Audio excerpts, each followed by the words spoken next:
Le monde a célébré le 21 septembre la journée internationale de la paix et nous avons pensé à réfléchir un tout petit peu sur la situation, sur cette question de la paix en République démocratique du Congo, dont nous avons thématisé comme ça, journée internationale de la paix, quel état des lieux de la politique congolaise sur la paix. Donc nous allons échanger bien évidemment avec notre invité sur ce plateau, il s'appelle monsieur donc Shadrack qui est les cas. Je ne veux pas massacrer les noms. Nous, les Africains, nous avons toujours les noms compliqués. Monsieur Shadrack, bonjour et bienvenue. Merci beaucoup, monsieur Hervé. Merci de votre invitation. Ouais. C'est un plaisir pour moi de me retrouver sur ces beaux cadres. Et je profite de cette opportunité de passer mes salutations à mon président Seth Kikouni ainsi qu'aux camarades du parti politique Piste pour l'émergence, sans oublier les compatriotes qui nous suivent assez nettement.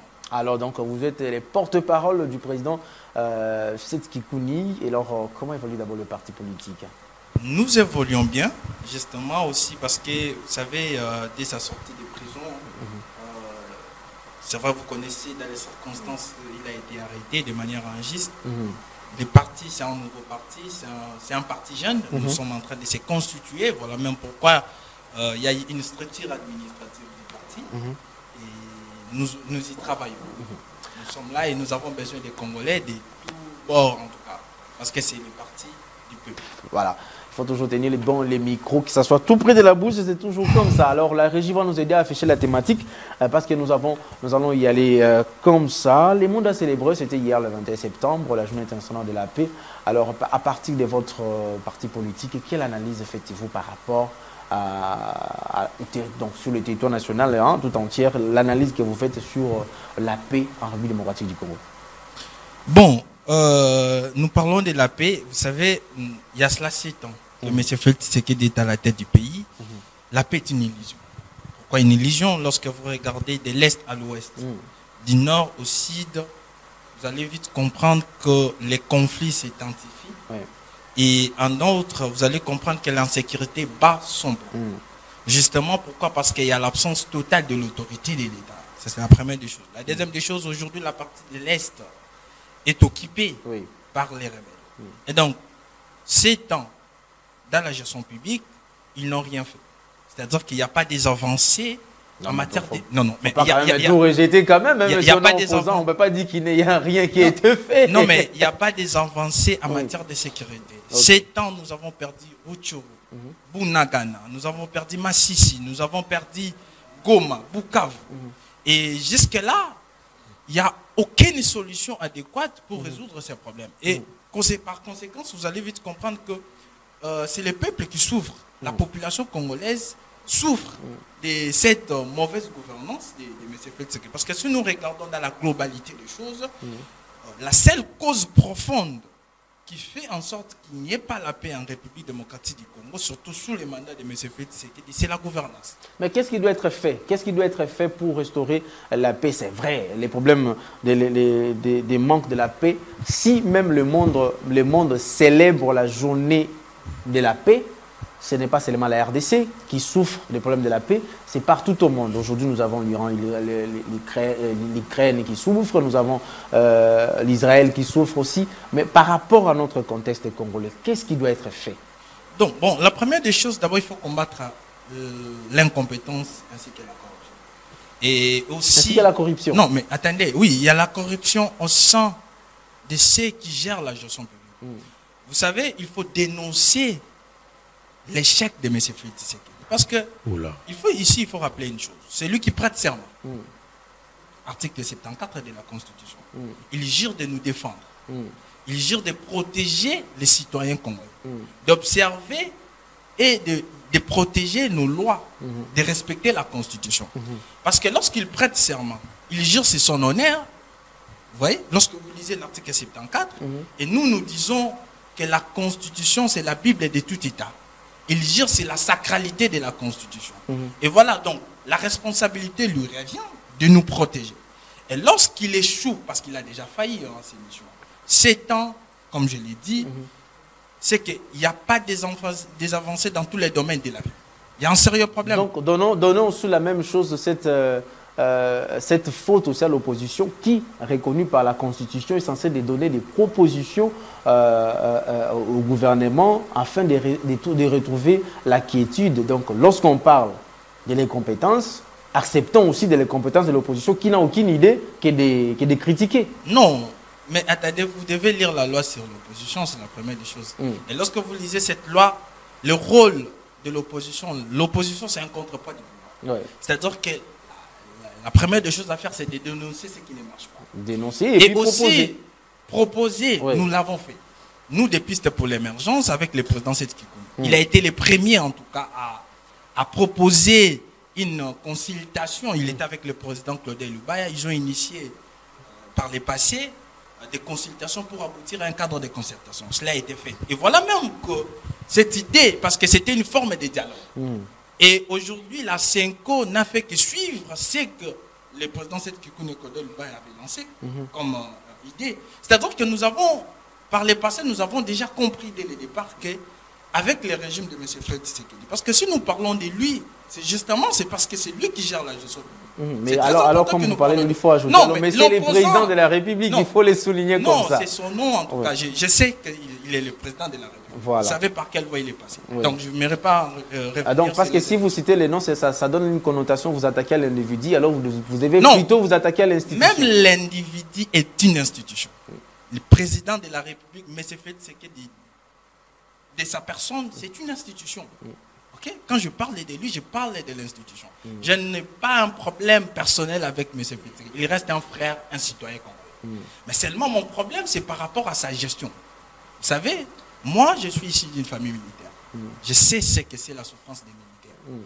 Et quand on est en train d'en dire, vous savez, il avait cette possibilité-là d'échanger les choses. Vous savez, c'est vrai qu'au début, il y avait une certaine légèreté du côté du peuple face au régime de M. Félix. Tout le monde, disons 75% des Congolais croyaient quand même qu'ils pouvaient faire quelque chose. Mais malheureusement, nous avons réussi à faire... parce que lors de notre combat, Kabila est parti. Mais seulement nous n'avons pas pensé après Kabila. C'est là le problème. C'est-à-dire que lorsqu'on vient gérer... Vous n'avez pas pensé parce que vous étiez aussi à l'opposition avec... Mais effectivement, c'est pourquoi nous voulons... Donc vous, l'opposition de l'époque, nous voulons réparer, en tout cas. Nous voulons réparer les choses. C'est pourquoi, vous savez, quand on vient gérer la gestion, quand on vient gérer la chose publique, on gère sur base des besoins. Et la seule raison d'être de ce régime, du régime de M. Félix, c'est de restaurer la paix. Si on regarde des problèmes que nous faisons face, c'est très important. Mais il a failli, il a manqué à ses devoirs. Parce que le devoir premier des dirigeants, c'est de protéger ses citoyens, de assurer l'intégrité territoriale. Parce que c'est la scène internationale même, il y a des choses qui ne se négocient pas. La souveraineté, ça ne se négocie pas. La paix, l'intégrité territoriale, ça ne se négocie pas. Et donc, nous sommes un État, nous devons manifester cette puissance-là d'être un État. Parlons de la proposition. Il y a Martin Fayulu qui s'est déplacé à chercher à voir le président Félix Tshisekedi, toujours à la recherche de la paix, à la recherche de la quiétude dans la République démocratique du Congo. Mais pourquoi Seth Kikouni et Piste pour l'émergence ne cherchent pas à voir le président de la République pour lui proposer ses idées? Non mais attendez, j'aimerais rappeler quelque chose ici de très important. Vous savez, nous avons proposé... La proposition dont parle la loi sur l'opposition, ce n'est pas seulement une proposition écrite. C'est-à-dire que par le passé, nous lui avons interdit de ne pas nous intégrer à l'EAC. Il ne nous a pas entendu, mais c'est fait ce qui n'écoute personne. S'il fallait lui est allé voir le président... Le leader de l'opposition. Non, mais attendez. C'est le leader de l'opposition. Non, écoutez, il faut dire une chose, il faut rappeler une chose. Personne n'est indispensable. Ça c'est très important. Nous sommes dans l'opposition aujourd'hui. Martin Fayulu est allé pour ses intérêts à lui. Nous en sommes moins avec les camps de la patrie. Aujourd'hui, toute l'union sacrée constitue les camps de la patrie. Et donc, vous allez vite comprendre que les intérêts du peuple congolais ne se trouvent pas dans ce que Fayulu a fait. C'est-à-dire qu'aujourd'hui, c'est dédouané de sa responsabilité en tant que leader autrefois de l'opposition. Mais ce n'est plus le cas. C'est comme ça que nous rappelons toujours aux camarades qui viennent de la politique que la popularité, parce que ce qui fait des Fayulu, pense pouvoir détenir toujours les monopoles de la popularité en RDC. Or, la popularité n'est pas une donnée constante en politique. C'est une variable évolutive. Ça change au fil des années. Aujourd'hui, il n'a plus cette crédibilité. C'est ce qui donne les indicatifs lorsqu'on n'est pas populaire. Si on parle aujourd'hui, Sef Kikouni et votre parti Piste pour l'émergence, je ne vous critique pas, mais je parle du fait. Je suis journaliste. Journaliste, c'est l'historien du présent. Aujourd'hui, Sef Kikouni appelle la population dans la rue. Je ne vois pas qu'il y aura des 100 personnes. Non, mais c'est faux. Ce que vous dites, vous n'avez pas assez de... Lorsque vous basez sur quoi exactement? Je me base sur ce que non, mais attendez, si le régime estime déjà que le président Seth Kikouni, c'est un opposant crédible à partir du moment où on l'arrête pour des choses qu'il n'a pas faites, à partir du moment où il fait la prison de manière injuste, c'est-à-dire qu'il pèse. Aujourd'hui, vous ne pouvez pas parler des politiques de l'opposition sans citer le président Seth Kikouni. S'il vous plaît. Combien de politiques aujourd'hui sont en exil ou subissent les sorts de la mauvaise gestion, de l'intolérance du régime en place. Parmi lesquels on ne peut pas manquer de citer le président Seth Kikouni. Nous avons manifesté. Plusieurs fois, nous avons organisé des manifestations. Le peuple était au rendez-vous. C'est-à-dire qu'aujourd'hui, le peuple congolais s'est choisi un leader. Et ce leader, c'est le président Seth Kikouni. Il incarne une vision claire pour notre pays. Et donc, nous y travaillons. C'est-à-dire qu'aujourd'hui, il faut prendre connaissance. Il faut faire aussi un effort. Moi, je vais vous inviter plus tard. Nous sommes les premiers partis au Congo à avoir une académie. Nous formons. Nous sommes aujourd'hui, si vous allez même sur Internet, vous allez voir que notre parti est bien organisé. Nous y travaillons. C'est-à-dire qu'on est dans un processus qui se construit chaque jour. On ne devient pas, je sais pas, extra d'un jour. C'est-à-dire qu'on construit notre vie politique du jour au lendemain. Et les peuples répondent.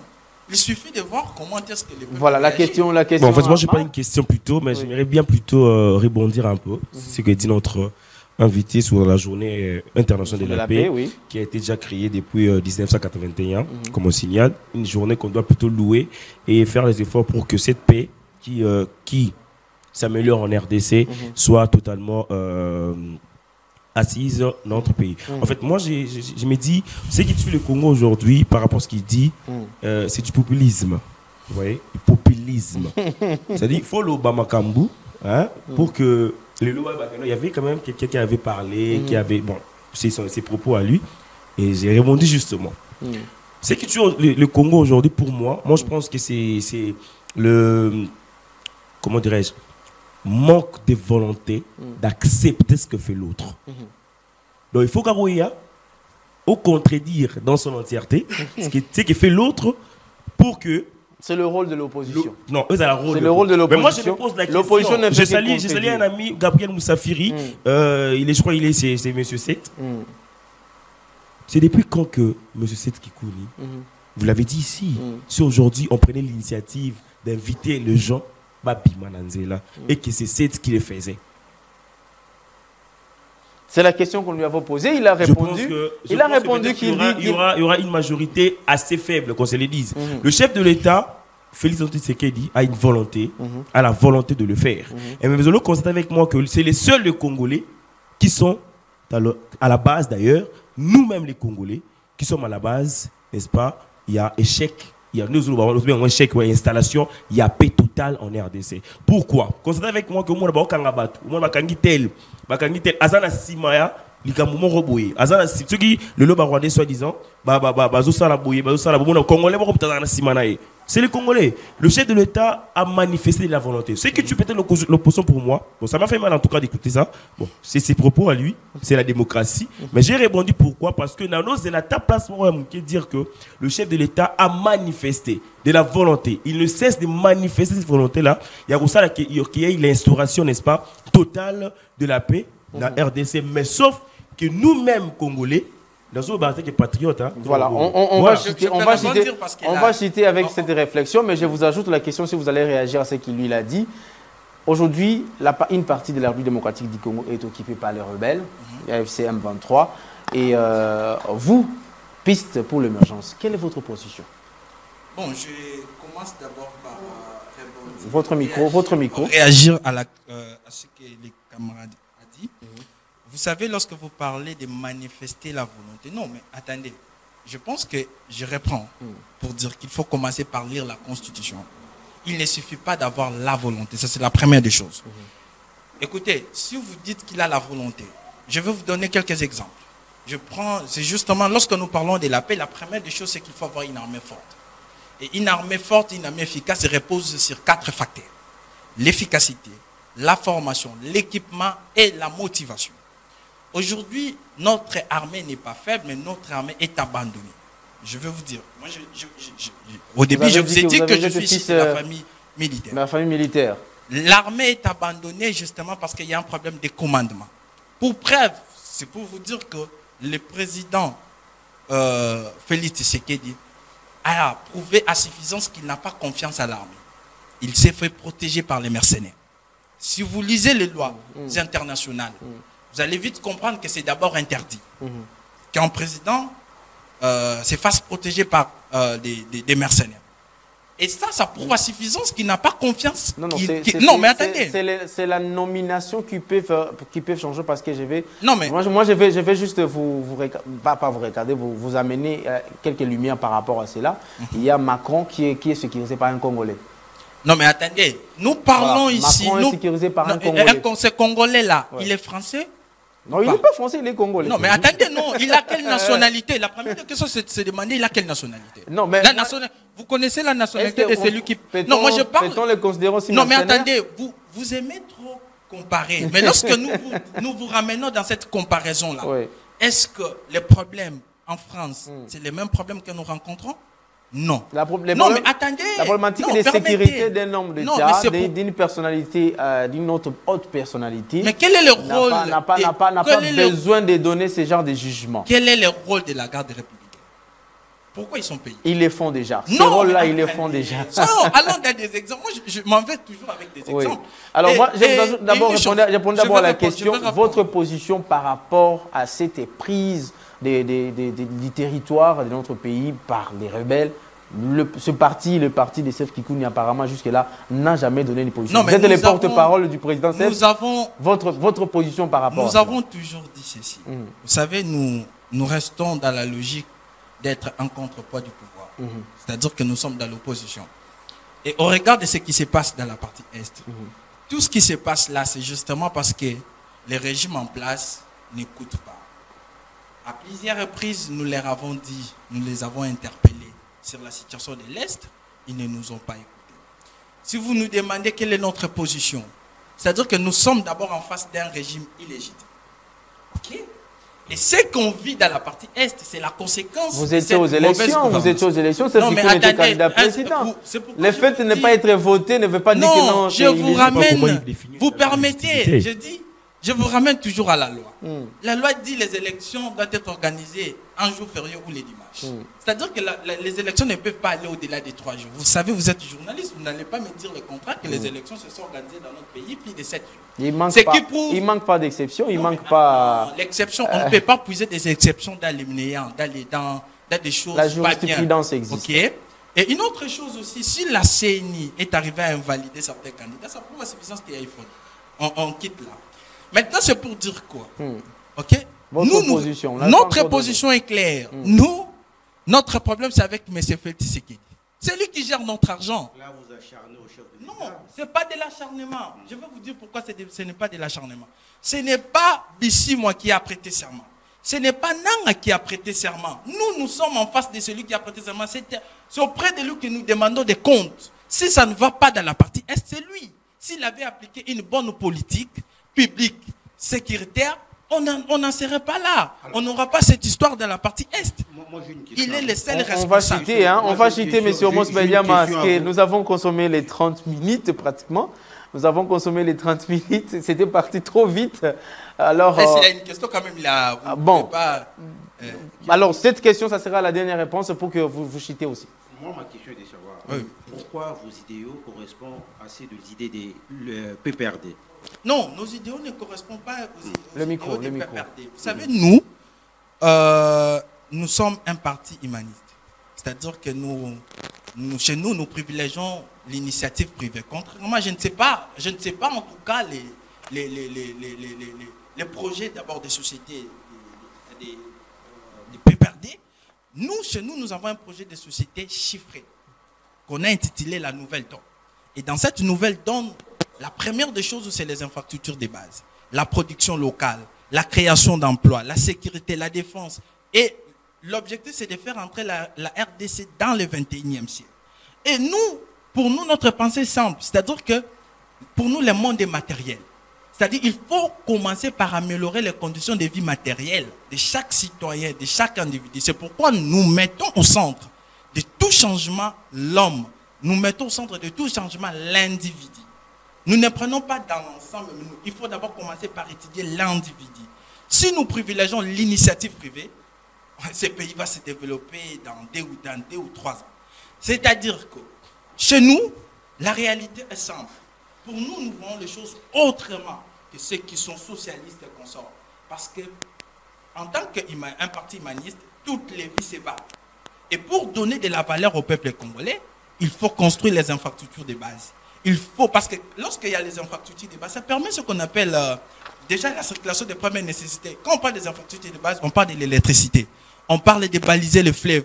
On parle des routes, des autoroutes, des chemins de fer. Tout ça, si nous arrivons à les faire, croyez-moi, on va résoudre les problèmes de la cohésion nationale. On va résoudre les problèmes de l'unité nationale. Et nous sommes porteurs de cette vision. Nous sommes, le président Seth Kikouni est porteur de ces projets. Tout le monde le sait. Non, attendez, l'unité... HP, vous avez demandé à... Pourquoi nous sommes... HP avait dit alors, nous sommes pas... Il avait confirmé que Martin Fayulu est le leader de l'opposition. Vous avez dit... Il ne faut pas aller dans cette optique-là.